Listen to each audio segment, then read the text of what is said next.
Mi hija se aprovechó de mi ceguera para pedir un préstamo a mi nombre. Me endeudó con 1 millón de pesos y no los pagó. Me embargaron y me quedé en la calle.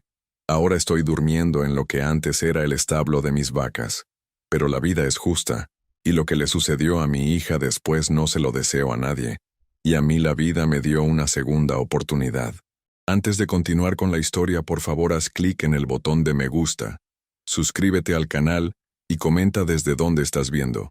Tu ayuda es muy importante. Me llamo Eustaquio Mondragón. Tengo 82 años, y todo lo que tenía me lo quitó mi propia hija. No quería contar esta historia, la verdad pensaba llevármela a la tumba, pero uno llega a una edad en la que ya no tiene miedo a nada, y lo único que busca es sacar lo que trae adentro.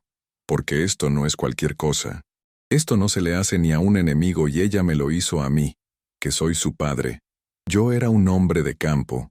Viví toda mi vida en una casita con techo de lámina y piso de tierra, rodeado de vacas, con las uñas llenas de estiércol y el lomo quemado por el sol. Nunca me quejé. Nunca me hizo falta nada. Tenía mis animalitos, mi pedazo de tierra y una familia que pensé que me quería. Todo cambió hace 6 años cuando el tractor se volcó en la loma del Tepetate. Quedé ciego. Los doctores dijeron que fue por el golpe en la cabeza, que los nervios de mis ojos se dañaron y que nunca más volvería a ver. Al principio no lo creí. Pensé que era como cuando te dan un puñetazo y ves estrellitas, que poco a poco se te quita. Pero no fue así. Papá, no te preocupes, yo te voy a cuidar, me dijo Xiomara, mi hija mayor. Tiene un nombre raro porque su madre, mi Chabela, que en paz descanse, siempre fue aficionada a esas telenovelas venezolanas. Te voy a ayudar con tus cosas, con el dinero, con todo. Y yo le creí. ¿Cómo no creerle?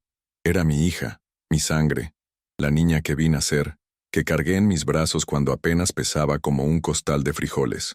Mi otro hijo, Nezahualcóyotl, todos le dicen Neza para no trabalenguas, estaba en Monterrey trabajando en una fábrica. Neza sí es buen muchacho, pero está lejos y tiene su propia familia que mantener. Así que quedé en manos de Xiomara y su marido, Rigoberto, un holgazán que nunca ha dado un palo al agua. Desde que se casó con mi hija, no ha hecho más que vivir de lo que ella gana como secretaria en el ayuntamiento. Los primeros meses después del accidente fueron duros, pero poco a poco me fui adaptando. Aprendí a moverme por la casa usando las manos, a distinguir las monedas por su tamaño, a escuchar el mundo que ya no podía ver. Me aferré a la rutina: despertar, desayunar, sentarme en el portal, escuchar la radio, cenar, dormir. Una vida sencilla pero digna. Una mañana de abril. Lo recuerdo porque era cuando florecen los cempasúchiles y su olor llenaba el aire. Xiomara entró a mi cuarto más temprano de lo normal. Papá, necesito que firmes unos papeles, me dijo con una voz diferente, como ansiosa. ¿Qué papeles, mijita?, pregunté. Es para el seguro social, para que te den una pensión por tu discapacidad. Me pareció raro porque yo nunca trabajé para el gobierno. Siempre fui campesino por mi cuenta, pero pensé que tal vez había algún programa nuevo del que yo no sabía. ¿Dónde firmo?, pregunté. Ella tomó mi mano y la guió hasta un papel. Aquí, papá, y aquí también, y en esta otra hoja. Firmé. ¿Qué otra cosa podía hacer? Estaba ciego y confiaba en ella. Grande error. Pasaron los meses, y un día llegó don Melitón, mi vecino de toda la vida, con quien compartía unos mezcales de vez en cuando. «Compadre Eustaquio, ¿es cierto que vendiste el rancho?», me preguntó con voz preocupada. «¿De qué hablas, Melitón? Yo no he vendido nada. Es que andan diciendo en el pueblo que sacaste un préstamo grande con el rancho de garantía, que te dieron 1 millón de pesos. Sentí como si me hubieran echado un balde de agua fría. ¿Un préstamo? ¿1 millón de pesos? Yo nunca había pedido tanto dinero en mi vida. El colchón de mi cama y una alcancía de barro eran mis únicos bancos. «Xiomara», grité tan fuerte que hasta las gallinas del corral se espantaron. Escuché sus pasos apresurados. «¿Qué pasa, papá? ¿Por qué gritas así?», preguntó con fingida inocencia. «¿Es cierto que saqué un préstamo de 1 millón de pesos?». Hubo un silencio largo, de esos que dicen más que 1000 palabras. «No es como tú piensas, papá», dijo al fin. «Rigoberto y yo queríamos poner un negocio, una tienda grande como un mini súper. Íbamos a pagarlo todo, Pero las cosas no salieron bien. ¿Me hiciste firmar un préstamo sin decirme? Te estoy ayudando, papá, contestó con una voz que ya no reconocía. Ese rancho no te sirve de nada ahora que estás ciego. Nosotros podemos hacer algo mejor con el dinero. ¿Y dónde está ese dinero? ¿Dónde está la tienda? Otro silencio. Tuvimos algunos problemas. El primo de Rigoberto nos ayudó a invertir en un negocio, pero no necesité ver para saber que me estaba mintiendo. Tantos años de conocerla me bastaban para darme cuenta cuando no decía la verdad. El dinero seguramente se había ido en las apuestas de Rigoberto, en sus borracheras con sus amigos, en ropa cara para ella. ¿Y ahora qué va a pasar con el préstamo? Pregunté, aunque ya temía la respuesta. No te preocupes, papá. Lo vamos a pagar poco a poco. Pero no pagaron nada. Ni un solo peso. 3 meses después llegaron unos hombres de traje. No los vi, claro, pero escuché sus voces educadas pero firmes, el ruido de sus zapatos caros sobre el piso de tierra de mi casa. Señor Mondragón, lamentamos informarle que debido al incumplimiento del pago de su préstamo, el banco ha decidido ejecutar la garantía. Tiene 30 días para desalojar la propiedad. Me quedé sin palabras, sin aire, sin tierra. Pero esta casa la construí yo mismo con estas manos, dije mostrándoles mis manos callosas, las manos de un hombre que nunca le ha tenido miedo al trabajo duro. Lo sentimos, señor. Son las condiciones que usted aceptó en el contrato. Pero yo no sabía. Esa noche confronté a Xiomara, grité, lloré, le reclamé su traición. ¿Cómo podía hacerle esto a su propio padre? Ya encontraremos otro lugar, papá, fue lo único que dijo, como si estuviéramos hablando de cambiar de mesa en un restaurante y no de perder el hogar de toda mi vida. La semana siguiente, Xiomara y Rigoberto empacaron sus cosas y se fueron. Me dejaron solo, ciego y a punto de quedar sin techo. El día del desalojo, don Melitón y su esposa doña Soledad vinieron a ayudarme. «Puedes quedarte en el establo viejo de mis vacas, compadre», me ofreció Melitón. «No es gran cosa, pero tiene techo y paredes. Ya no tengo animales ahí, así que está vacío». Y así fue como terminé viviendo en un establo. A mis 82 años, después de una vida de trabajo honrado, dormía sobre un catre viejo, rodeado del olor a estiércol y heno seco, con el sonido de los grillos como única compañía. Las primeras noches lloré en silencio. No por la pobreza, nunca fui hombre de lujos, sino por la traición. Mi propia hija me había robado más que mi tierra y mi casa. Me había robado la confianza, la fe en la familia. Durante semanas apenas comí lo que doña Soledad me traía. Apenas hablaba. Me sumí en un pozo oscuro de tristeza y rabia. Una tarde, mientras estaba sentado en un tronco fuera del establo, escuché un automóvil detenerse. Pasos desconocidos se acercaron. «¿Don Eustaquio Mondragón?», preguntó una voz grave, formal. «Sí, soy yo. Lo que queda de mí», respondí. «Mi nombre es licenciado Artemio Quesada. Soy notario público. Tengo algo importante que comunicarle». Y en ese momento, sin saberlo, mi vida estaba a punto de dar un giro inesperado, porque la vida a veces te quita con una mano, pero te da con la otra. Y lo que vino después, nadie lo hubiera imaginado, ni siquiera yo. «¿Notario público? ¿Y qué asuntos tendría yo que tratar con un notario?», le pregunté al licenciado Artemio, rascándome la barba que llevaba días sin afeitar. «Se trata de una herencia, don Eustaquio», respondió con voz pausada. «¿Conoció usted a un hombre llamado Heraclio Domínguez Montemayor? Ese nombre lo había escuchado en boca de mi madre cuando yo era niño. Era como un secreto que ella susurraba a veces, cuando creía que nadie la escuchaba. ¿Heraclio Domínguez? Era mi padre», contesté con la voz entrecortada. «Pero nunca lo conocí. Abandonó a mi madre antes de que yo naciera». Escuché al notario abrir un maletín y sacar papeles. Pues don Heraclio falleció hace 3 meses. Era propietario de la hacienda El Amanecer, a unos 20 kilómetros de aquí, y lo ha nombrado a usted como único heredero. Me quedé sin palabras. ¿Una hacienda? Mi padre, al que nunca conocí, me dejaba una hacienda. Debe haber un error, dije por fin. Ese hombre nunca se interesó por mí. ¿Por qué me dejaría sus bienes? En su testamento, don Heraclio escribió que su mayor arrepentimiento en la vida fue abandonarlo a usted y a su madre, que nunca tuvo el valor de regresar y enfrentar sus errores, pero que lo siguió de lejos, sabiendo de sus logros y dificultades. Sentí un nudo en la garganta, tantos años de rencor hacia un fantasma, un hombre sin rostro, y ahora resultaba que ese hombre había estado pendiente de mí, a su manera, desde las sombras. La hacienda tiene 200 hectáreas, una casa principal en buen estado y un establo con 200 cabezas de ganado, continuó el licenciado. Todo está libre de gravámenes y los impuestos están al día. Si usted acepta la herencia, solo tiene que firmar estos documentos. ¿Firmar documentos?, murmuré con amargura. La última vez que firmé algo sin ver, perdí todo lo que tenía. El licenciado guardó silencio un momento. Entiendo su desconfianza, don Eustaquio. Si gusta, puedo leerle el testamento completo y los documentos de propiedad. También puede pedir a alguien de su confianza que los revise. Don Melitón, llamé. ¿Podría venir, por favor? Mi compadre, que estaba a unos metros dándonos privacidad, se acercó. Compadre, ¿podrías leer estos papeles? Dime si son lo que este hombre dice.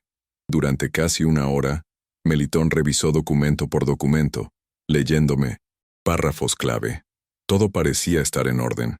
Realmente era heredero de una hacienda que valía muchas veces más que mi pequeño rancho perdido.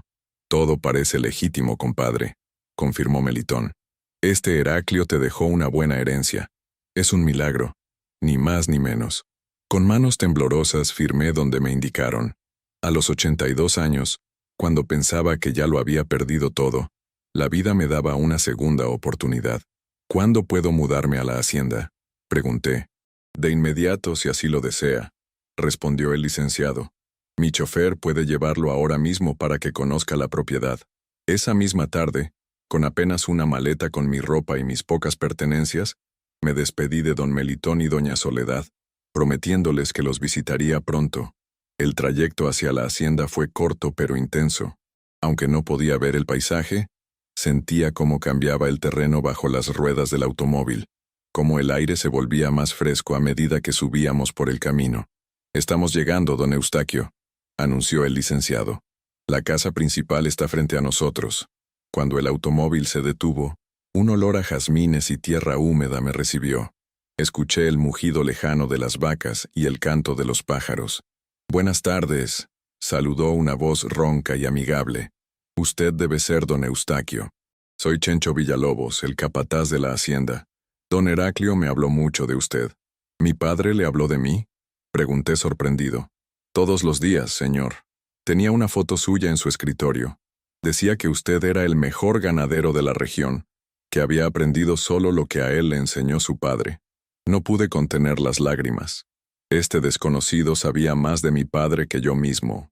Chencho me guió hacia la casa, describiéndome cada habitación con detalle, como si supiera que necesitaba crear imágenes mentales de mi nuevo hogar. Esta era la recámara de don Heraclio, dijo cuando entramos a un cuarto amplio con olor a madera y libros viejos. Imagino que usted querrá usarla ahora. No, respondí. Prepara otra habitación para mí. Esta déjala como está. Algún día quizás pueda sentir más cercano a ese hombre. Los días siguientes fueron de adaptación. Chencho resultó ser no solo un excelente capataz, sino también un guía paciente para mí. Me enseñó a moverme por la casa y los alrededores, creando rutas que pudiera seguir con mi bastón, colocando marcas táctiles en lugares estratégicos. Una semana después de mi llegada, mientras desayunaba en el corredor, escuché un automóvil acercarse. Los perros ladraron, anunciando visitas. «Buenos días», dijo una voz que reconocí de inmediato. Era Xiomara. «¿Qué haces aquí?», pregunté secamente. «Papá, vine a verte. Me enteré de lo de tu herencia y ahora sí te acuerdas de tu padre ciego, ahora que tiene dinero de nuevo». La escuché acercarse y sentarse en la silla junto a mí. Lo sé, cometí un error terrible. No hay día que no me arrepienta. ¿Un error? ¿Así le llamas a dejar a tu padre en la calle? Rigoberto me presionó, papá. Dijo que necesitábamos el dinero para salir adelante, que luego te lo devolveríamos todo. Pero se lo gastó en apuestas y mujeres. Cuando quise pararlo, ya era demasiado tarde. ¿Y por qué desapareciste? ¿Por qué me dejaste solo cuando más te necesitaba? Su voz se quebró cuando respondió. Tuve miedo. Vergüenza. No sabía cómo mirarte a la cara. Bueno, ya sabes lo que quiero decir. Y luego Rigoberto se volvió violento. Me golpeaba casi a diario. Apenas logré escapar hace un mes. Sentí su mano buscando la mía sobre la mesa. Quise retirarla, pero algo me detuvo. Tal vez un recuerdo de cuando ella era pequeña, y yo le enseñaba a montar a caballo, a ordeñar las vacas, a sembrar maíz. Te he traído algo, dijo mientras colocaba un objeto en mi mano. Era una figurita de madera, un caballito tallado que yo le había hecho cuando cumplió 6 años. Lo guardé todos estos años, explicó. Es lo único que me llevé de la casa antes de que la perdieras. Palpé el caballito, sintiendo cada detalle que había tallado con tanto cariño. Una lágrima rodó por mi mejilla. Papá, sé que no merezco tu perdón. Solo quería que supieras que estoy arrepentida y que te quiero. La escuché levantarse. No te estoy pidiendo que me dejes vivir aquí ni que me des dinero. Solo quería verte una vez más y decirte que me alegro que la vida te haya dado esta oportunidad. Sus pasos se alejaron hacia la puerta. Xiomara. La llamé antes de que saliera. ¿Dónde estás viviendo ahora? Encontré trabajo en una tienda en el pueblo. La dueña, doña Carmela, me renta un cuartito en la parte de atrás. Hubo un largo silencio entre nosotros. Tantas cosas que decir, tantos reproches guardados, tanto dolor. Ven el domingo, dije finalmente. Comeremos juntos. No podía verla, pero sentí su alivio, su sorpresa, su gratitud. Gracias, papá, aquí estaré. Después de que se marchó, me quedé sentado en el corredor, pensativo. ¿Estaba haciendo lo correcto al darle una segunda oportunidad? ¿O era un viejo tonto que volvería a ser engañado? Don Eustaquio, la voz de Chencho me sacó de mis pensamientos. Tiene otra visita. ¿Quién es ahora? Pregunté, esperando que no fuera Rigoberto. Dice ser su hijo. Nezahualcóyotl Mondragón. Neza, exclamé con alegría. Hazlo pasar de inmediato. Escuché los pasos firmes de mi hijo menor acercarse. A diferencia de Xiomara, Neza siempre fue un muchacho responsable, trabajador. Se había mudado a Monterrey por necesidad, no por desapego. Papá, dijo con esa voz grave que heredó de mí. Me enteré de lo que pasó. Vine en cuanto pude. Nos abrazamos fuertemente. Olía a sudor y a camino largo. ¿Cómo te enteraste, mijo? Don Melitón me escribió contándome todo. Lo de Xiomara, lo del préstamo, lo del desalojo. Pedí licencia en la fábrica para venir a buscarte, pero cuando llegué al pueblo, me dijeron lo de tu herencia. Casi no lo creí. Yo tampoco lo creía al principio, hijo. Parece cosa de telenovela. Neza se sentó a mi lado y me tomó del brazo. ¿Estás bien, papá? ¿Cómo te sientes con todo esto?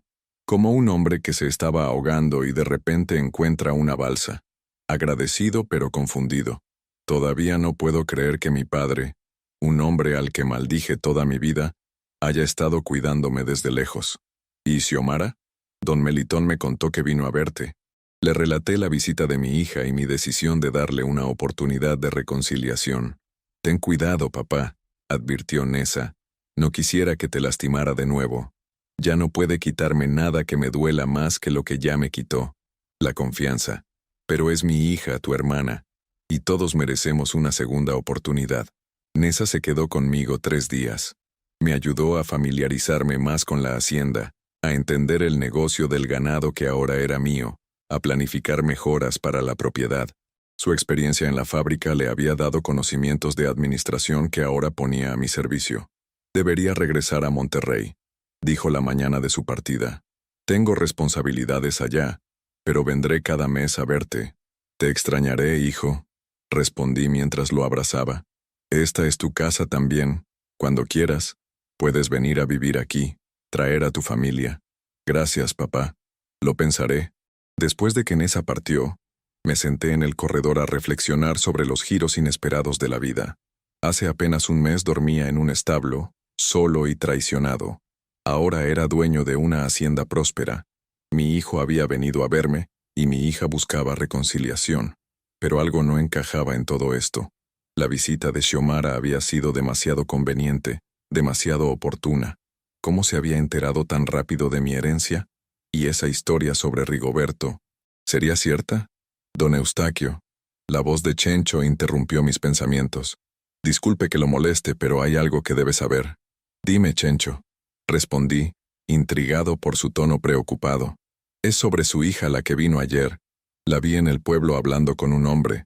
Se veían muy cercanos, no parecían peleados como ella le contó. ¿Estás seguro? ¿Pudiste ver quién era? No lo conozco, pero escuché que lo llamaba Rigo. Un escalofrío recorrió mi espalda. Rigoberto, mi yerno, el mismo que supuestamente maltrataba a Xiomara, el que la había presionado para estafarme. Parecían estar planeando algo, don Eustaquio. Hablaban en voz baja, mirando a todos lados como si temieran que alguien los escuchara. Me quedé en silencio, procesando esta información. La duda comenzó a crecer en mi interior. ¿Sería posible que Xiomara estuviera mintiéndome de nuevo? ¿Que su arrepentimiento fuera solo una actuación para acercarse a mi nueva fortuna? Gracias por decírmelo, Chencho. Te pido que estés atento cuando ella venga el domingo. Quiero saber exactamente qué está tramando mi hija. Esa noche dormí intranquilo. Soñé con firmas en documentos invisibles, con manos que me guiaban hacia el abismo, con caballos de madera que se transformaban en bestias de carga. El domingo llegó demasiado rápido. Desde temprano, me aseguré de que todo estuviera listo para recibir a Xiomara. Había pedido a la cocinera doña Zenaida que preparara chiles en nogada, el platillo favorito de mi hija. A mediodía escuché el automóvil acercarse. Esta vez no venía sola. Buenas tardes, don Eustaquio, saludó Chencho. Su hija ha llegado y viene acompañada de un hombre. Mi corazón dio un vuelco. ¿Quién es, Chencho? ¿Es Rigoberto? No, señor. Es un hombre mayor, parece ser un abogado. Trae un maletín y viene vestido formal. ¿Un abogado? Esto confirmaba mis sospechas. Xiomara no buscaba reconciliación, buscaba mi dinero. Hazlos pasar, ordené, preparándome para enfrentar lo que viniera. Escuché sus pasos acercarse por el corredor. El aroma del perfume barato de Xiomara llegó primero, mezclado con el olor a loción cara del hombre que la acompañaba. Papá, saludó ella con voz melosa.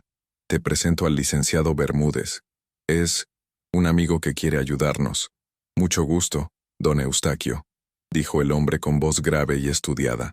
Su hija me ha contado su situación y creo que puedo ofrecerle asesoría legal para proteger su nuevo patrimonio. ¿Proteger mi patrimonio? Pregunté con ironía. ¿De quién? ¿De mi hija que ya me estafó una vez? Un silencio incómodo se instaló en el corredor. Papá, el licenciado solo quiere ayudar. Con tu nueva situación, es importante que tengas todo en orden. Testamentos, documentos, cuentas bancarias, para que tú y Rigoberto puedan planear mejor cómo quedarse con todo, ¿verdad? ¿Qué? No, papá, no es lo que piensas. Me levanté, apoyándome en mi bastón, irguiéndome con toda la dignidad que pude reunir. Chencho los vio, Xiomara. Te vio con Rigoberto en el pueblo, planeando, conspirando. Pude sentir su nerviosismo, su respiración alterada. Puedo explicarlo, papá. No es lo que parece. ¿No? Entonces explícame por qué me mentiste sobre Rigoberto. Explícame por qué traes a un abogado a nuestra supuesta comida de reconciliación. Nosotros, quiero que se vayan ahora mismo, dije con firmeza. Y no vuelvan. Esta hacienda es lo único que me queda, y no permitiré que me la quiten también. Don Eustaquio, intervino el abogado, está cometiendo un error. Su hija realmente quiere arreglar las cosas. El único error que cometí fue confiar en quien no lo merecía. Ahora, váyanse antes de que llame a la policía. Escuché a Xiomara sollozar, pero no me conmovió. Sus lágrimas ya no tenían poder sobre mí. Vamos, licenciado, dijo finalmente. Mi padre no está listo para escucharnos. Sus pasos se alejaron, y poco después escuché el motor del automóvil encenderse y perderse en la distancia. Cuando estuve seguro de que se habían marchado, me dejé caer en la silla, agotado emocional y físicamente. ¿Se encuentra bien, don Eustaquio?, preguntó Chencho, que había presenciado toda la escena. Sí, Chencho. Solo triste. Triste porque acabo de perder a mi hija por segunda vez, pero al menos esta vez pude protegerme. Hizo lo correcto, patrón. Esa mujer y su marido no traían buenas intenciones. Esa noche, durante la cena, Chencho me informó algo más. Don Eustaquio, hay algo que debería saber. El licenciado que vino con su hija no es realmente abogado. Es un estafador conocido en la región. Se hace pasar por licenciado para ganarse la confianza de personas mayores y luego las despoja de sus bienes. Una risa amarga escapó de mis labios. Así que mi hija ni siquiera pudo conseguir un abogado de verdad para intentar estafarme. ¡Qué ironía! Me acosté pensando en todo lo ocurrido. El destino me había quitado la vista, mi hogar y ahora a mi hija. Pero también me había dado una nueva oportunidad, un nuevo comienzo cuando menos lo esperaba. Lo que no sabía es que la vida aún tenía más sorpresas guardadas para mí, y que pronto tendría que tomar decisiones que pondrían a prueba no solo mi capacidad de perdonar, sino también mi humanidad. Los días en la hacienda, el amanecer, comenzaron a tener una rutina. Me levantaba con el primer canto del gallo, desayunaba mientras Chencho me ponía al tanto de las actividades del día, luego recorríamos juntos los establos. Aunque no podía ver, mis manos conocían bien a los animales. Palpaba sus lomos, sentía su respiración, escuchaba sus mugidos y sabía si estaban sanos o necesitaban atención. «Tiene usted un don Eustaquio», me dijo Chencho una mañana, mientras revisábamos a una vaca recién parida. «Veo hombres con 2 ojos buenos que no notan cuando una res está enferma, y usted sin ver lo detecta de inmediato». «No es ningún don, Chencho», respondí mientras palpaba el hocico del animal. «Es experiencia. Cuando llevas tantos años trabajando con ganado, tus manos, tus oídos y tu nariz aprenden lo que tus ojos no necesitan ver». Así pasaron 3 semanas, sin noticias de Xiomara.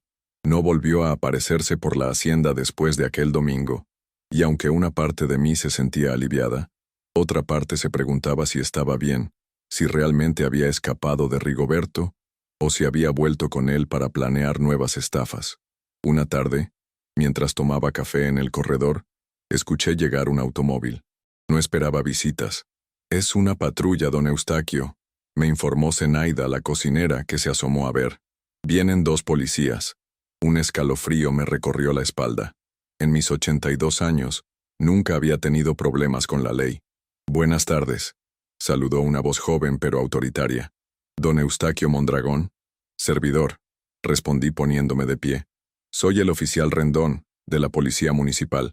Necesitamos hablar con usted sobre su hija, Xiomara Mondragón». Mi corazón dio un vuelco. «¿Le ha pasado algo a mi hija?» «No exactamente, señor. Fue detenida anoche junto con su esposo Rigoberto Salamanca por intento de fraude. Estaban tratando de vender escrituras falsas de esta propiedad a un inversionista de la capital». Me dejé caer en la silla, aturdido por la noticia. «¿Escrituras falsas? ¿De mi hacienda?» «Así es. Parece que falsificaron su firma en unos documentos de compraventa.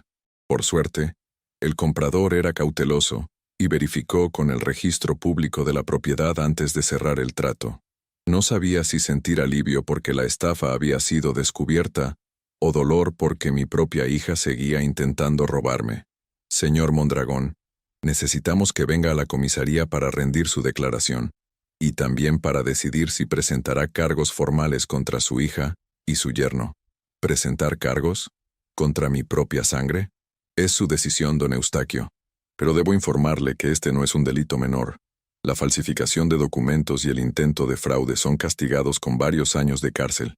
Me quedé en silencio, considerando mis opciones. Por un lado, Xiomara merecía un escarmiento. Había intentado robarme 2 veces, sin la menor consideración hacia su padre ciego y anciano. Por otro lado, era mi hija, la niña que había criado, a la que había enseñado a montar a caballo y a ordeñar vacas. «Iré con ustedes», decidí finalmente, «pero necesito que alguien me acompañe». «Yo lo acompaño, patrón», se ofreció Chencho, que había estado escuchando desde una distancia prudente. El viaje a la comisaría fue silencioso y tenso. Dentro del vehículo policial, mi mente era un torbellino de recuerdos. Xiomara de niña corriendo por el campo, Xiomara adolescente ayudándome con la cosecha, Xiomara adulta guiando mi mano para firmar documentos que me dejarían en la ruina.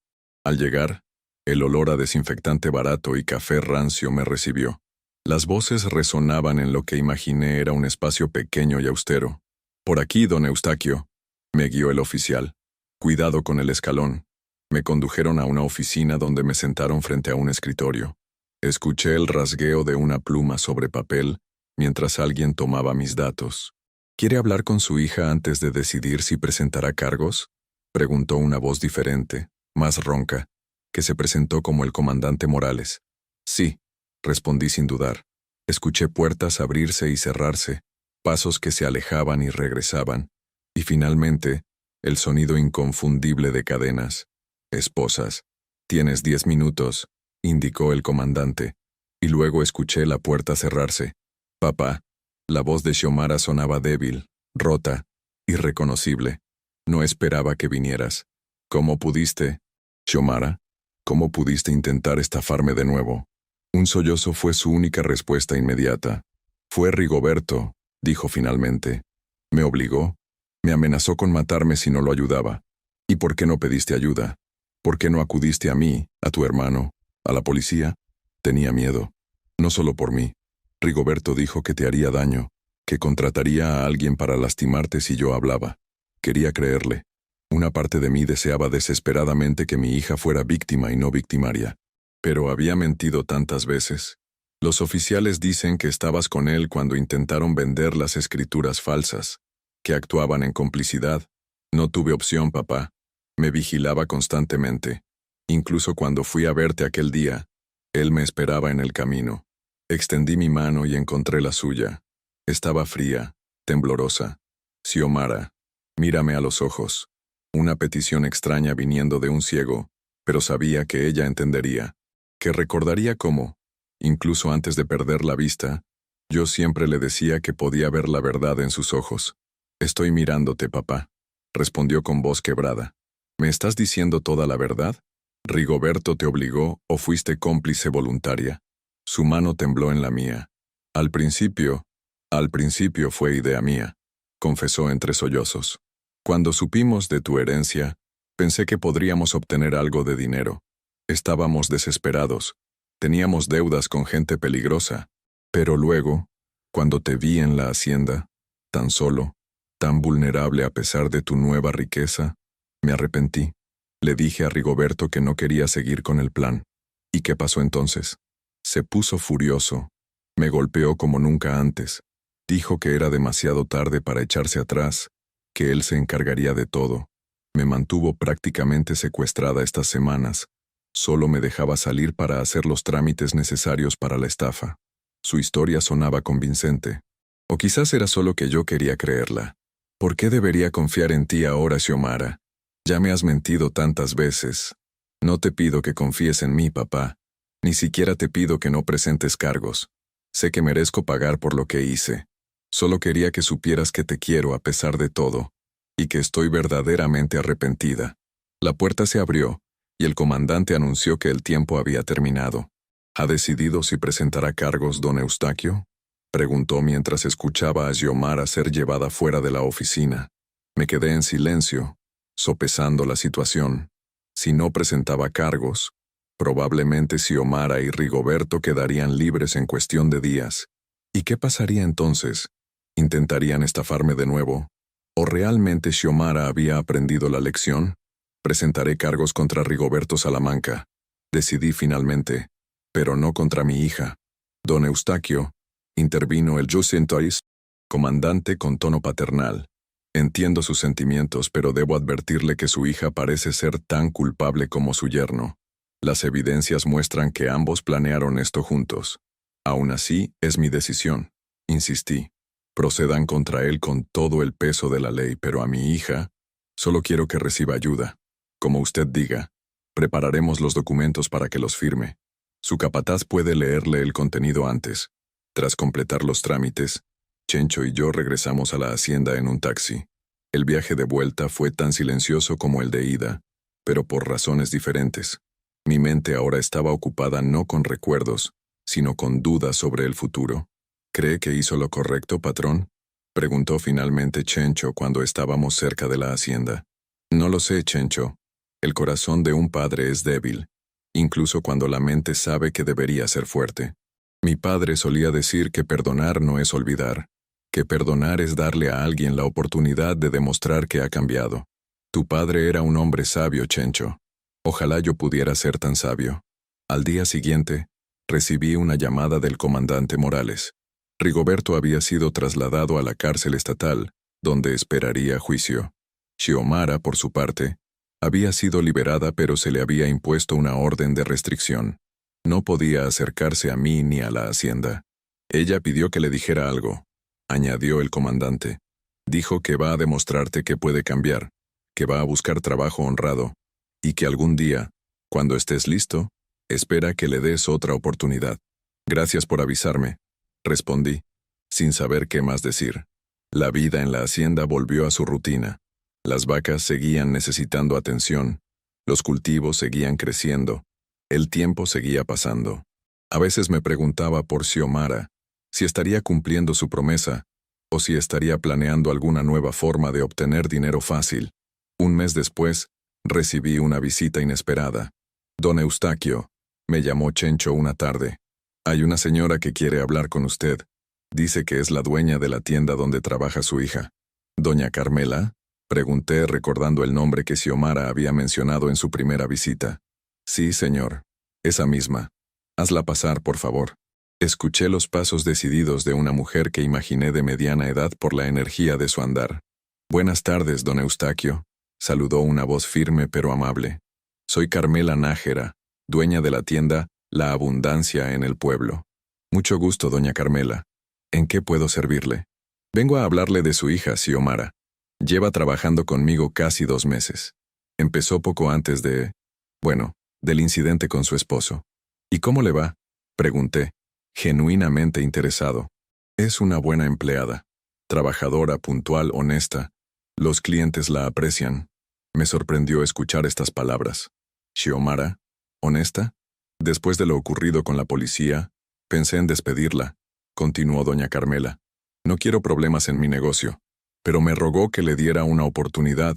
Me contó toda su historia, lo que le había hecho a usted, cómo su marido la maltrataba. ¿Y usted le creyó? Al principio no. Conozco bien a las personas que inventan excusas para justificar sus malas acciones, pero con el tiempo, he visto cómo se esfuerza, cómo ahorra cada peso, cómo ayuda a otros sin esperar nada a cambio. ¿A qué ha venido exactamente, doña Carmela? La mujer suspiró antes de responder. Su hija está enferma, don Eustaquio. Tiene problemas del corazón. Nada grave aún, pero necesita tratamiento. Un tratamiento que no puede pagar con lo que gana en la tienda. Un nudo se formó en mi garganta. ¿Y por qué no vino ella misma a decírmelo? La orden de restricción por un lado, y su orgullo por otro. Me pidió que no le dijera nada, pero no puedo quedarme de brazos cruzados viendo cómo su salud empeora día a día. Me quedé en silencio, procesando esta información. ¿Sería verdad? ¿O era otra estratagema de Xiomara para conseguir dinero? ¿Tiene pruebas de esta enfermedad? ¿Algún diagnóstico médico? Traje los resultados de sus análisis y la opinión del doctor Pineda, el cardiólogo del hospital regional. Puede pedirle a alguien que los lea para usted. Llamé a Chencho para que revisara los documentos.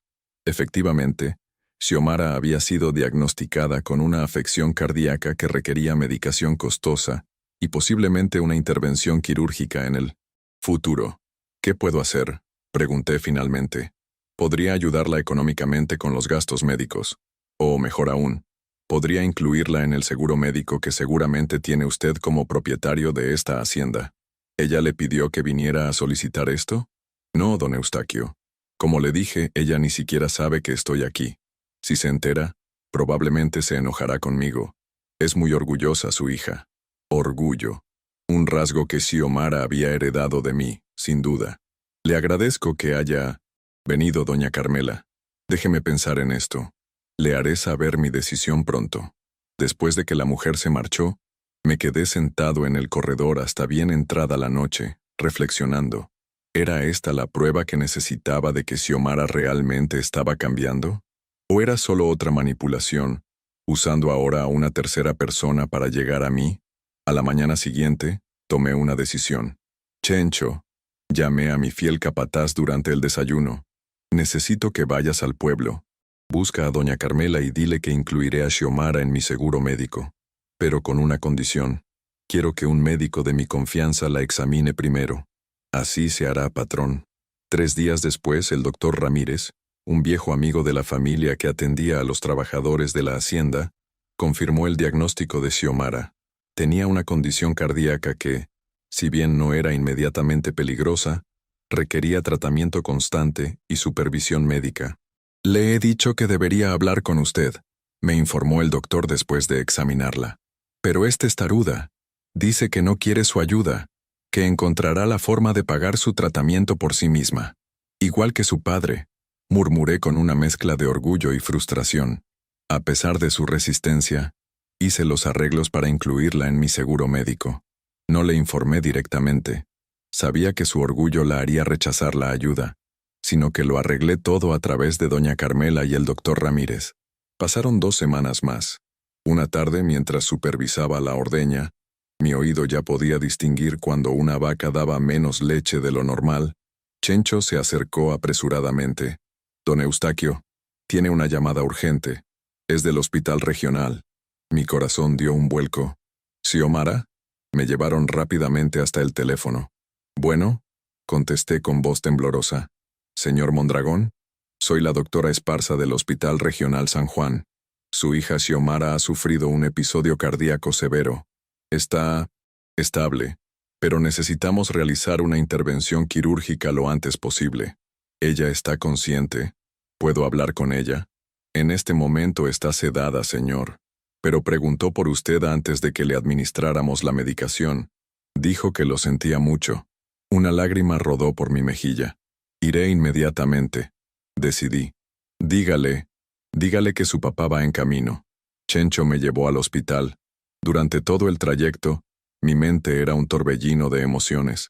Preocupación por Xiomara, culpa por no haber estado más presente, miedo de perderla antes de poder perdonarla completamente. Al llegar, nos informaron que Xiomara ya estaba en quirófano. La operación duraría varias horas. No había nada que hacer sino esperar. «Quédate conmigo, Chencho», le pedí mientras nos sentábamos en la sala de espera. «No quiero estar solo ahora». «Aquí estaré, patrón. Todo saldrá bien, ya lo verá». Las horas pasaron lentamente. Cada vez que escuchaba pasos acercarse, mi corazón se aceleraba, esperando noticias. Finalmente, cerca de la medianoche, la doctora Esparza apareció. «Señor Mondragón, la operación ha sido un éxito. Su hija está fuera de peligro, aunque necesitará tiempo para recuperarse completamente». Un suspiro de alivio escapó de mis labios. «¿Puedo verla?» «Está en recuperación ahora. Puede pasar a verla brevemente, pero está aún bajo los efectos de la anestesia». Me guiaron hasta la habitación donde Xiomara descansaba. El pitido constante de las máquinas que monitoreaban sus signos vitales me indicó que estaba viva, que seguía luchando. «Hija», susurré mientras Chencho guiaba mi mano hacia la suya. «Aquí estoy». Sus dedos se movieron ligeramente entre los míos, una respuesta débil pero significativa. «Te vas a poner bien», continué. «Y cuando salgas de aquí tendremos mucho de qué hablar». No sé si me escuchó o si fue solo un reflejo, pero sentí un leve apretón en mi mano. En ese momento supe que, independientemente de los errores del pasado, no podía darle la espalda a mi hija. No de nuevo. Mientras regresábamos a la hacienda en la madrugada, Chencho rompió el silencio con una observación que me llegó al alma. «A veces, patrón, la vida nos da segundas oportunidades no solo para recibir, sino también para dar. Quizás esta es la suya». Y tenía razón. Mi padre, a quien nunca conocí, me había dado una segunda oportunidad al dejarme su hacienda. Ahora me tocaba a mí darle una segunda oportunidad a mi hija, porque al final, ¿qué es la familia sino un ciclo constante de errores, perdones y nuevos comienzos?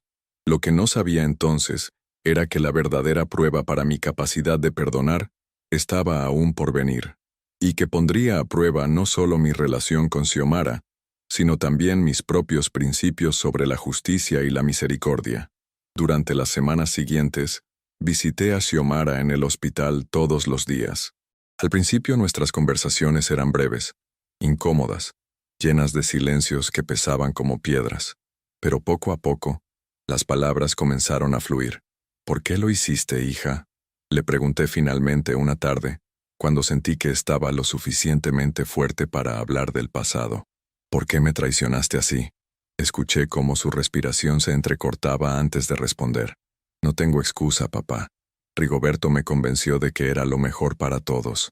Decía que tú ya estabas viejo, que no podías administrar bien tu dinero siendo ciego, que nosotros lo aprovecharíamos mejor. ¿Y tú le creíste? Quería creerle. Estábamos llenos de deudas. Los prestamistas nos amenazaban.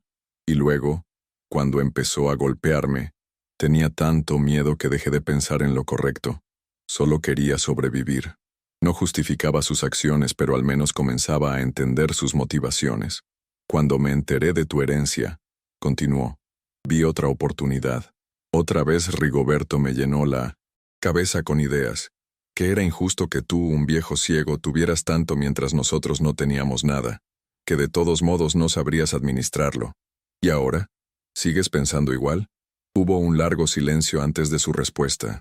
No, papá. Ahora veo con claridad lo que hicimos. La maldad, la traición. No te pido que me perdones. Solo quiero que sepas que estoy arrepentida. Verdaderamente arrepentida. Le tomé la mano.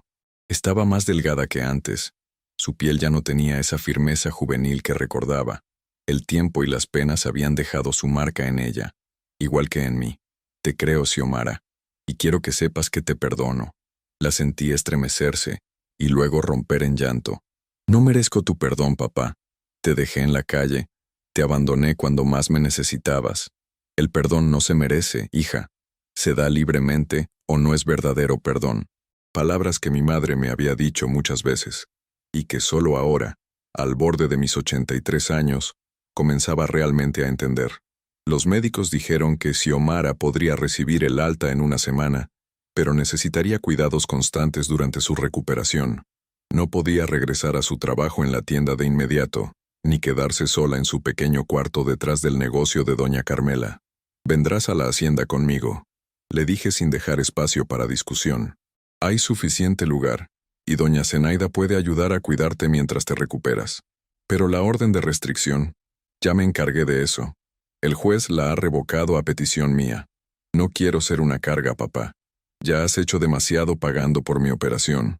No eres una carga, Xiomara, eres mi hija. El día que salió del hospital, Chencho nos llevó a la hacienda en la camioneta. Durante el trayecto, Xiomara se mantuvo callada, mirando por la ventana según me dijo Chencho. Podía sentir su nerviosismo, su incertidumbre ante esta nueva etapa. Hemos preparado la habitación azul para ti, le informé mientras nos acercábamos. La que da al jardín de atrás.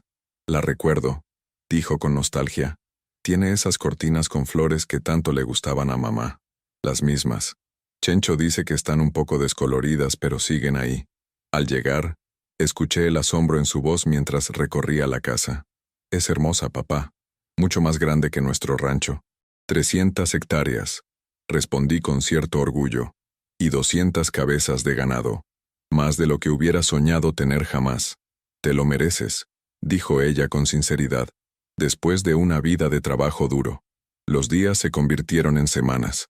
Xiomara se recuperaba bien, siguiendo al pie de la letra las indicaciones del médico.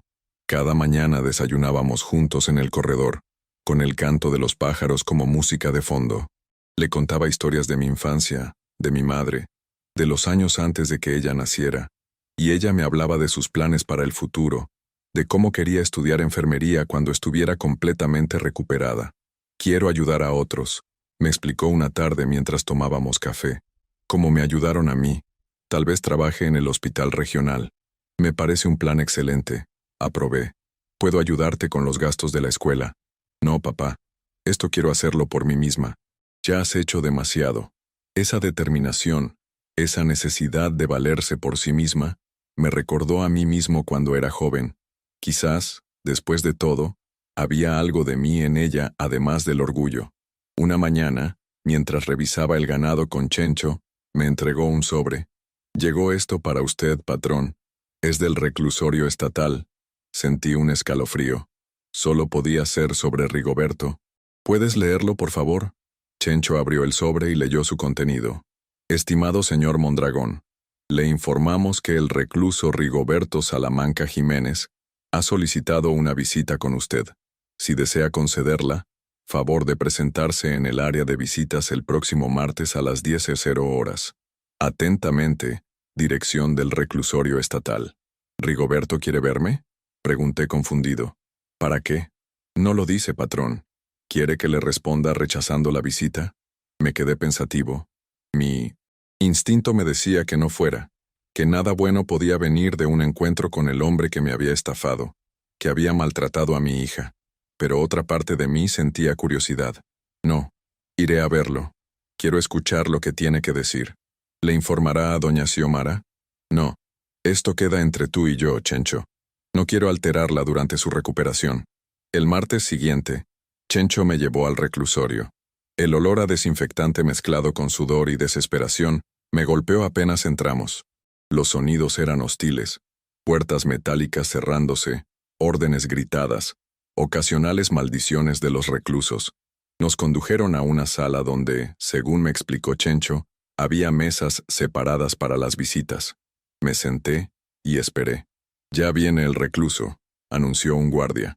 Escuché el arrastre de cadenas, pasos lentos, el chirrido de la silla frente a mí.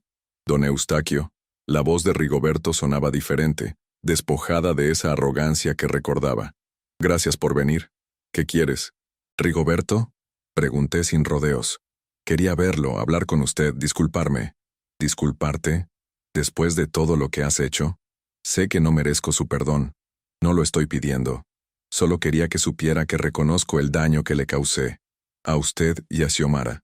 Mencionó el nombre de mi hija con un tono que no supe interpretar. ¿Remordimiento? ¿Manipulación? ¿Sabes lo que le hiciste a tu esposa? No solo la arrastraste en tus estafas, la golpeaste, la maltrataste física y emocionalmente durante años. No tengo excusa para eso, admitió. La ira, la frustración, el alcohol, pero nada justifica lo que hice. ¿Por qué me citaste, Rigoberto? No creo que sea solo para disculparte. Hubo un largo silencio antes de que respondiera. Estoy enfermo, don Eustaquio. Tengo cáncer terminal. Los médicos me dan 3 meses, máximo. No esperaba esto. No sentí alegría ni satisfacción, solo una extraña sensación de vacío. Lo siento, dije por fin, porque no sabía qué más decir. No lo sienta. Es lo que merezco, supongo. Pero antes de irme, quería hacer las paces con las personas a las que dañé, empezando por usted. ¿Y Xiomara? ¿También quieres hacer las paces con ella?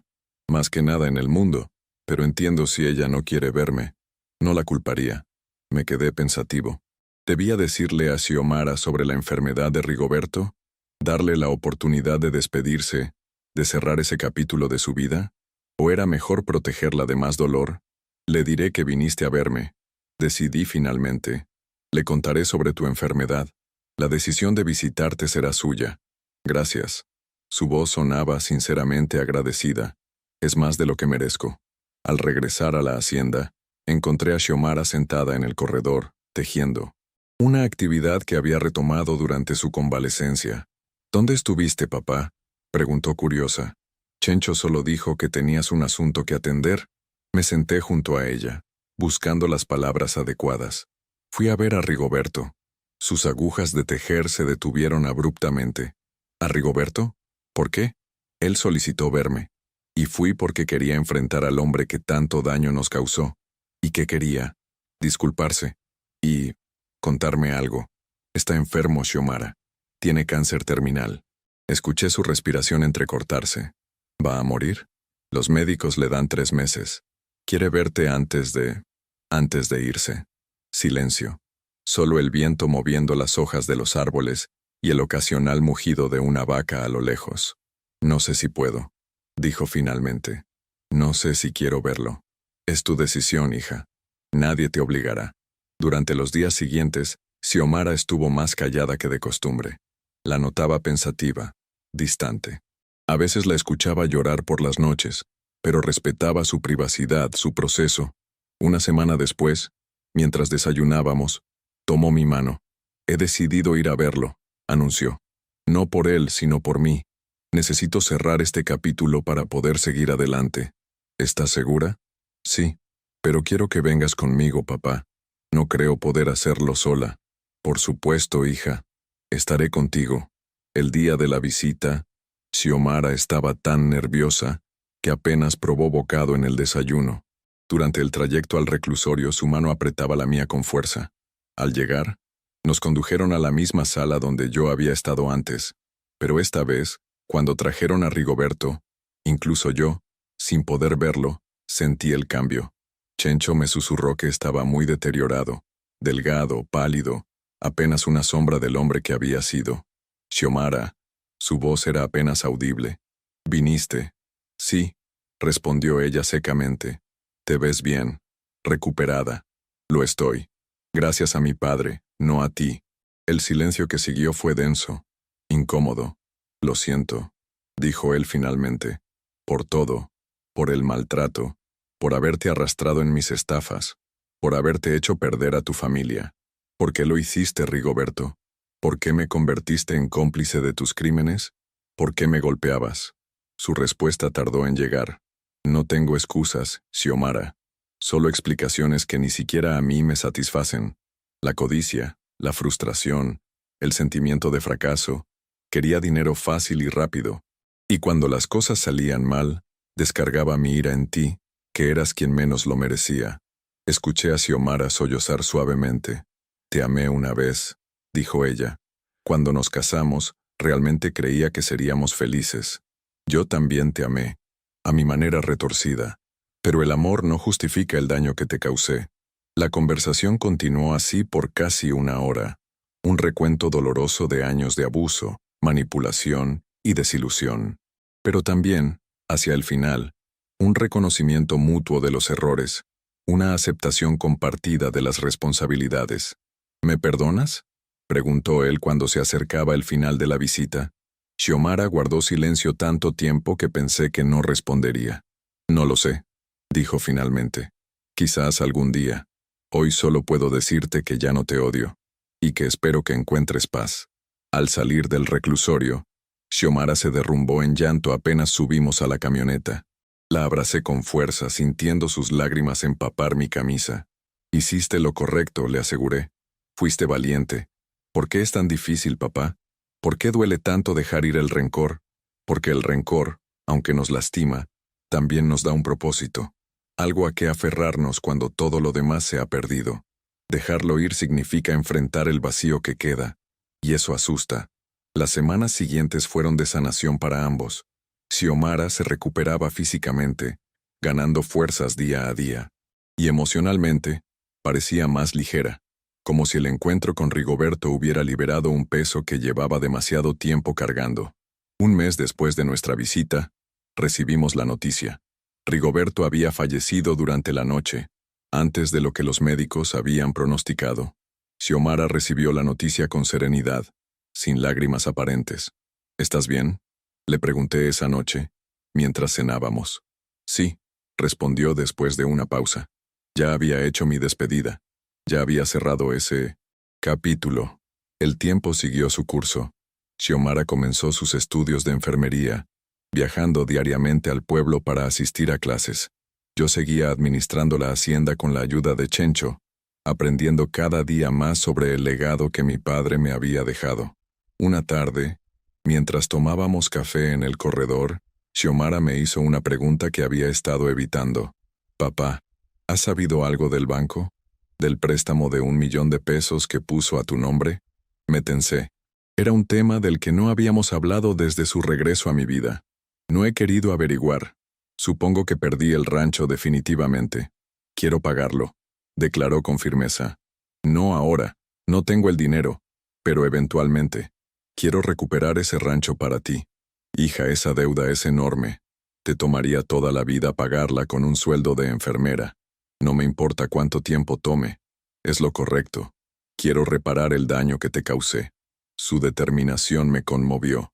Ya no era la mujer manipuladora que había sido. Había madurado. Había aprendido de sus errores. Estaba comprometida con enmendarlos. Hablaremos con un abogado, concedí. Veremos qué se puede hacer. Pero no quiero que hipoteques tu futuro por el pasado. 2 semanas después recibimos la visita del licenciado Quesada, el mismo notario que me había informado sobre mi herencia. Don Eustaquio, tengo noticias sobre su antiguo rancho, anunció después de los saludos de rigor. ¿Noticias? ¿Qué clase de noticias? El rancho está a la venta. El banco lo ha mantenido en sus activos todo este tiempo, pero ahora quieren liquidarlo. Sentí una punzada de nostalgia. Ese rancho había sido mi hogar durante toda mi vida, hasta que la traición de mi hija me lo arrebató. ¿Cuál es el precio?, preguntó Xiomara, adelantándose a mi pregunta. 1.200.000 pesos. El préstamo original más los intereses acumulados. Es demasiado, murmuré. De hecho, continuó el licenciado, vengo a hacerle una propuesta. Don Heraclio, su padre, dejó instrucciones específicas en caso de que usted quisiera recuperar su antigua propiedad. Apartó fondos para este propósito. Mi padre sabía sobre el préstamo, sobre mi situación. Don Heraclio seguía su vida de cerca, don Eustaquio. Más de lo que usted imagina. No intervino directamente porque respetaba su independencia, pero dejó previsiones para ayudarlo si usted lo necesitaba. Una emoción profunda me embargó. Ese hombre, ese fantasma que había poblado mis pensamientos con resentimiento durante tantos años, había estado velando por mí desde las sombras. ¿Qué clase de previsiones?, preguntó Xiomara. Un fideicomiso, con fondos suficientes para comprar el rancho y aún sobra para mejoras. Solo necesito su autorización para proceder, don Eustaquio. Hágalo, respondí sin dudar. Recupere el rancho. En las semanas siguientes, el licenciado Quesada se encargó de todos los trámites. El rancho volvió a mi nombre, libre de gravámenes y deudas. Decidí no mudarme. La hacienda El Amanecer era ahora mi hogar, pero contraté trabajadores para que lo mantuvieran productivo. Un domingo, Xiomara me propuso visitar el rancho. Quiero ver cómo está, papá, y quiero que tú también lo veas a tu manera. Chencho nos llevó en la camioneta. Durante el trayecto, los recuerdos afloraron en mi mente. Mi infancia corriendo entre los surcos de maíz, mi juventud domando potros, mi madurez trabajando de sol a sol para mantener a mi familia. Al llegar, el olor familiar de la tierra me recibió como un abrazo. Xiomara me guió por el terreno, describiéndome los cambios, las mejoras que los trabajadores habían hecho. La casa está recién pintada, papá, de blanco, como siempre te gustó, y han plantado flores en el jardín delantero, justo donde mamá solía tener sus rosas. Recorrimos cada rincón del rancho, desde el establo donde habían nacido tantos becerros bajo mi cuidado, hasta el pequeño arroyo donde pesqué con mis hijos cuando eran pequeños. Al final del recorrido nos sentamos bajo el viejo mezquite que daba sombra al patio trasero. ¿Sabes? A veces me pregunto qué hubiera pasado si no hubieras perdido la vista, si no te hubiera traicionado, si no hubieras heredado la hacienda, reflexionó Xiomara. ¿Seríamos diferentes? ¿Estaríamos mejor o peor? Las preguntas del qué hubiera pasado no llevan a ninguna parte, hija. Lo que importa es lo que hacemos con lo que tenemos ahora. Tienes razón, y lo que tenemos ahora es una segunda oportunidad, para ambos. Regresamos a la hacienda al atardecer. Esa noche, mientras cenábamos, recibimos una llamada inesperada. «Es para ti, papá», me informó Xiomara. «Es Nessa. Mi hijo menor llamaba para darnos una noticia importante. Había decidido regresar de Monterrey con su familia. Quería trabajar conmigo en la hacienda, aprender el negocio, estar cerca en mis últimos años. ¿Ya sabe que Xiomara está viviendo aquí?», pregunté después de que me pasó el teléfono. «Sí, se lo conté», respondió ella. «Al principio fue difícil. Todavía me guarda rencor por lo que te hice, pero está dispuesto a intentar reconstruir nuestra relación familiar». Esa noche, acostado en mi cama, reflexioné sobre los giros inesperados de la vida. Hace apenas un año dormía en un establo, traicionado y abandonado, sin esperanza ni futuro. Ahora tenía una hacienda próspera. Había recuperado mi antiguo rancho. Mi hija estaba transformando su vida, y mi hijo regresaba a mi lado. Pero más importante que las posesiones materiales era la paz interior que había encontrado. El perdón, tanto el que había dado como el que había recibido, había sido la clave para esta nueva etapa. Mi padre, Heraclio Domínguez, un hombre al que nunca conocí en vida, me había dado mucho más que una hacienda. Me había dado la oportunidad de experimentar el poder sanador del perdón, de la reconciliación, de los nuevos comienzos. Y aunque seguía viviendo en la oscuridad física de mi ceguera, mi alma estaba llena de luz, la luz del amor familiar recuperado, de las segundas oportunidades aprovechadas, de las lecciones aprendidas a través del dolor y la traición, porque al final, como dice el dicho, no hay mal que por bien no venga, y a veces, las peores traiciones pueden llevarnos a los mejores recomienzos. Hoy, con mis 83 años, ciego pero más sabio que nunca, puedo decir que he vivido una vida plena, con altibajos, con dolores y alegrías, con pérdidas y ganancias. Una vida real, como la de cualquier hombre. Y si algo he aprendido, es que los lazos familiares, aunque a veces se estiren hasta casi romperse, tienen una resistencia sorprendente, siempre que haya voluntad de reparar, de perdonar, de avanzar. Porque al final, ¿qué es la familia sino esto? Un grupo de personas imperfectas tratando de amarse lo mejor que pueden, a pesar de sus defectos, a pesar de sus errores, a pesar de todo. Si mi historia te conmovió, no olvides suscribirte a mi canal y activar las notificaciones. Cada semana comparto experiencias de vida que, como la mía, te harán reflexionar sobre el valor de la familia y el perdón.